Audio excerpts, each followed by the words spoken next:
Then came something called the common market. In the greatest free trade experiment of modern times, the barriers are going up between 6 European countries.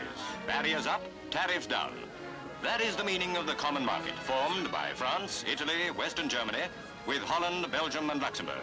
They will reduce and eventually abolish trade barriers between themselves and at the same time maintain a common tariff against the world outside. Joining the EEC seemed like a great idea. It meant escaping the dismal, dreary confines of post-war Britain. In the 70s, we had terrible problems. We had double-digit inflation, the three-day week, prices and incomes policies, and we looked across the channel and we thought, these chaps are doing something right. At that time, Britain was a very centralised place, a very over-bureaucratic and regulated place. Europe was a much more competitive and free-trading place, and it looked like the future. Europe was the future. Europe meant sun and wine and fancy food like pasta. It meant going out into the world and opening up and hopefully becoming more like powerhouse Germany.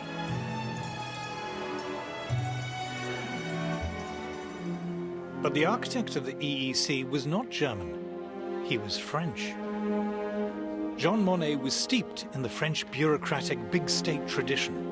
Indeed, he had spent the Second World War in Britain, helping to create the very regulations which had all but destroyed the post-war British economy. When Britain joined in 1973, we should have seen what was coming. When the documentation was brought in for signing, it took 2 strong men to carry it.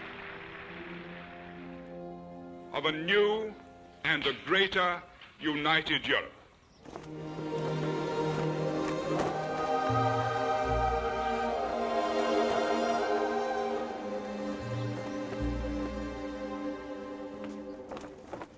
It soon became clear that the common market was so much more than a trade deal. Shiny new buildings kept appearing, the administration grew, and the price of membership kept going up as the EU assumed greater powers and demanded more money from member states. Inevitably, this burgeoning bureaucratic machine reflected the values of the university-educated people who ran it and who benefited from its generous funding.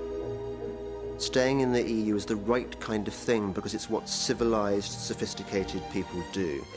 If you believe in the EU, you believe in the arts and arts funding. I think there is a mindset amongst the cultural and the political elite that their role on the planet is to direct the lives of the rest of us. They think that ordinary people need to be controlled and looked after. They think the world needs to be ordered from above and that they should be the ones doing the ordering. There's a tremendous snobbery built into the whole project. The idea that you are part of the elite which should decide how the little people live their lives. These people up here, the intellectuals, are looking down on the plebs and saying, you aren't bright enough to decide the future of your country.